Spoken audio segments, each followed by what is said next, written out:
اس دلچسپ جائزے میں خوش آمدید۔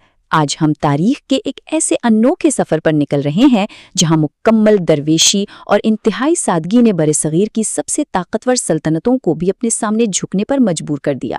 ایک ایسا مقام جس کا سفر خاک نشینی سے شروع ہو کر شاہی درباروں کی عقیدت تک پہنچا۔ آغاز کرتے ہیں مشہور مورخ راہل سنکرتیان کے اس زبردست مشاہدے سے۔ ذرا غور کریں، ان کے یہ الفاظ 12ویں صدی کے ایک صوفی بزرگ کو بالکل آج کے دور کے کسی سماجی انصاف کے علم بردار کے طور پر پیش کرتے ہیں، جو معاشی فرق مٹانے کے لیے کئی دن بھوکے رہتے تھے۔ ہے نا کمال کی بات؟ تو اس جائزے میں ہمارا سفر کچھ یوں رہے گا۔ سب سے پہلے بات ہوگی غریب نواز اور سماجی برابری کی، پھر ان کی اجمیر آمد اور ابتدائی دور، اس کے بعد درگاہ کی تعمیر اور توسیع، چوتھے نمبر پر مغل دور اور شاہی سرپرستی کا ذکر، اور آخر میں بات کریں گے رواداری اور ثقافتی ہم آہنگی کی۔ پہلا حصہ غریب نواز اور سماجی برابری، سیدھے ان کے بنیادی فلسفے کی طرف چلتے ہیں۔ یہ وہ مقام ہے جہاں سے ہمیں پتہ چلتا ہے کہ آخر کیسی انتہائی سادگی اور محرومی نے سماجی برابری کی اس عظیم اور لازوال میراث کو جنم دیا۔ ان کی زندگی کا یہ پہلو سچ میں حیران کر دینے والا ہے۔ ذرا یہ تضاد دیکھیے، ایک طرف ان کی اپنی حالت یہ ہے کہ پیوند لگے کپڑے پہن رہے ہیں اور کئی دنوں تک بس ایک سوکھی روٹی پر گزارا ہو رہا ہے، لیکن دوسری طرف عام لوگوں کے لیے بے پناہ اور لامحدود سخاوت کا دریا بہہ رہا ہے، اور بھوکوں کے لیے ایک بہت بڑا لنگر خانہ دن رات چل رہا ہے۔ یہی وہ بے لوث لگن تھی معاشرے کے پسے ہوئے طبقے کے ساتھ جس نے انہیں غریب نواز کا خطاب دیا، یعنی غریبوں کو نوازنے والا، ایک ایسا محسن جس کا دروازہ ہر ضرورت مند کے لیے بلا تفریق ہمیشہ کھلا رہتا تھا۔ اور یہ وہ نام ہے جو آج صدیاں گزر جانے کے بعد بھی کروڑوں لوگوں کی زبان پر ہے۔ اب آتے ہیں دوسرے حصے پر، اجمیر آمد اور ابتدائی دور۔ تاریخی سفر میں تھوڑا آگے بڑھتے ہیں اور دیکھتے ہیں کہ ایران سے تعلق رکھنے والے ان صوفی بزرگ نے آخر برصغیر پاک و ہند میں اپنے روحانی مشن کی بنیادیں کیسے مضبوط کیں۔ ان تاریخوں پر ذرا غور کریں۔ 1142 میں ایران کے علاقے سنجر میں پیدائش، پھر 1192 میں اجمیر آمد، اور پھر 1236 میں وہیں وصال۔ یہ محض چند تاریخیں نہیں ہیں، یہ ایک ایسے سفر کی داستان ہے جس نے ایک نیا روحانی مرکز قائم کرنے کے لیے تمام جغرافیائی سرحدیں پار کر لیں۔ یہ وہ دور تھا جب ترائن کی جنگ کے بعد ہندوستان میں ابتدائی مسلم حکومتیں قائم ہو رہی تھیں۔ سیاسی طور پر یہ ایک انتہائی ہنگامہ خیز اور پرفتن وقت تھا، لیکن حیرت کی بات یہ ہے کہ دہلی کے سلطان بھی اس روحانی کشش کو نظر انداز نہ کر سکے۔ سلطان التمش اور رضیہ سلطانہ جیسے حکمراں خود وہاں حاضر ہوئے۔ انہوں نے اس مشکل وقت میں بھی جبر کے خلاف پرامن مزاحمت کا درس دیا۔ تیسرا حصہ درگاہ کی تعمیر اور اس کی توثیق۔ اب ذرا اس مقام کی ظاہری تبدیلی پر نظر ڈالتے ہیں کہ کیسے ایک بالکل سادہ سی آرام گاہ رفتہ رفتہ ایک شاندار تعمیراتی شاہکار میں ڈھل گئی۔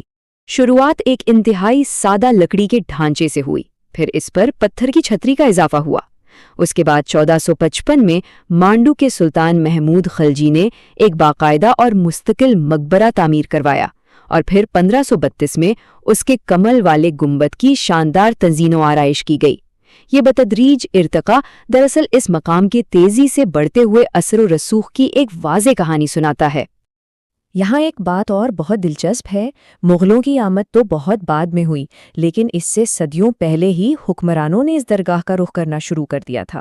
1325 میں محمد بن تغلق پہلے شہنشاہ تھے جو وہاں آئے، پھر ظفر خان اور غیاث الدین جیسے حکمرانوں نے بھی اپنی عقیدت کا اظہار کیا۔ مطلب یہ کہ شاہی سرپرستی اور عقیدت کی یہ روایت مغلوں سے بہت پہلے ہی قائم ہو چکی تھی۔ چوتھا حصہ، مغل دور اور شاہی سرپرستی۔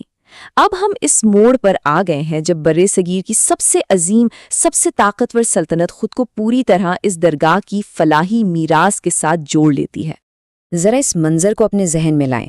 مغل شہنشاہ اکبر، جس کی طاقت اور بے پناہ دولت کا کوئی تصور نہیں، 1562 میں کچھ دیہاتیوں کو خواجہ کی شان میں گیت گاتے سن کر اس قدر متاثر ہوتا ہے کہ ایک عام زائر کی طرح میلوں پیدل سفر کرنے نکل پڑتا ہے۔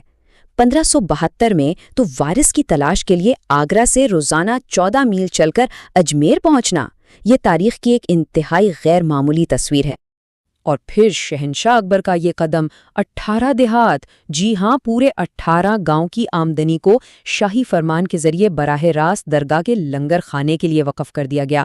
مقصد صرف ایک تھا، غریبوں کو کھانا کھلانے کا یہ عظیم مشن کبھی کسی بھی حال میں رکنے نہ پائے۔ 72,000۔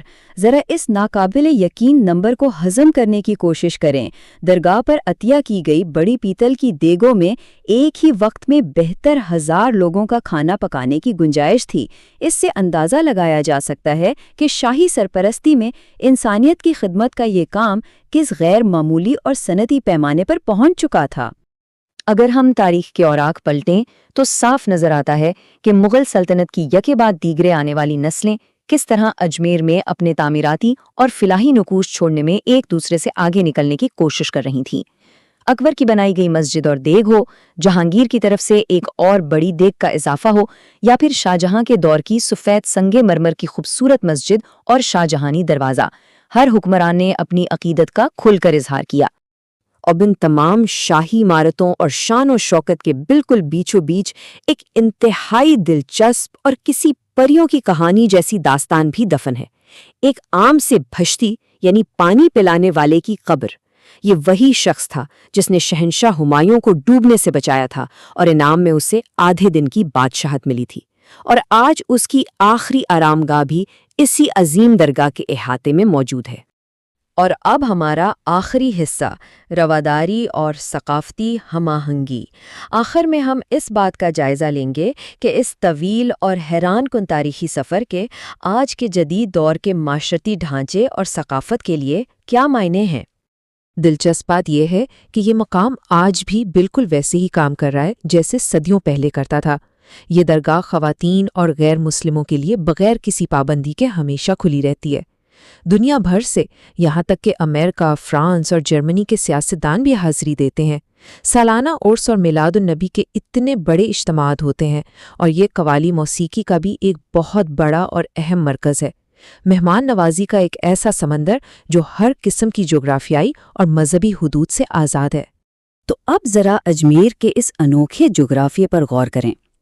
ایک طرف دنیا کا واحد برہما مندر اور بالکل اس کے شانہ بشانہ سب کو کھلے دل سے خوشامدید کہنے والی یہ چشتی درگاہ۔